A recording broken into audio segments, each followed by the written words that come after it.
Good morning guys. Ngayong umaga dito tayo, papakain tayo itong mga alaga natin dito, mga bantam at saka itong ibon.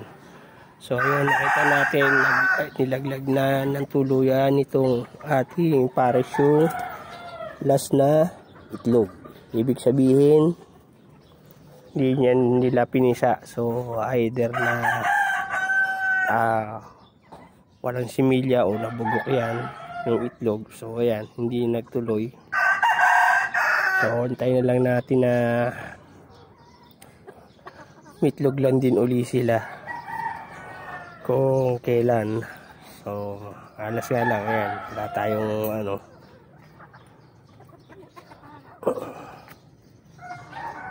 so, ito makulit tong isa. Labas. Mamaya ka na nga.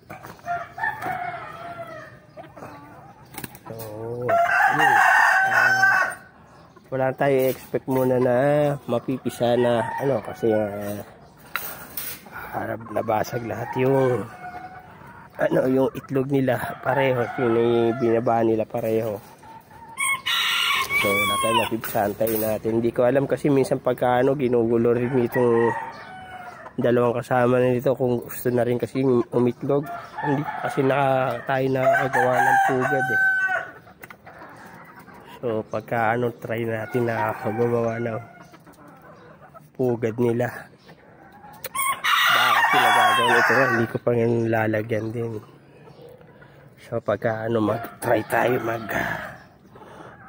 gawa ng mga pugad nila. Pero ayoko lang, pero ko rin kasi nga muna, ayoko lang din muna magparami guys. Mga kasi ito, lang need na natin to. Kung mailipat ko to mga alaga ko na to, kaya nga i-dispose ko na yung iba. Magtitira lang ako ng pampaumpisa ulit once na kailangan may uwi ko na, kasi sila dun sa Laguna sa Las Piñas yung iba. Kaso problema, hindi pa tayo nakakagawa dun ng kulungan kasi wala pa tayong budget.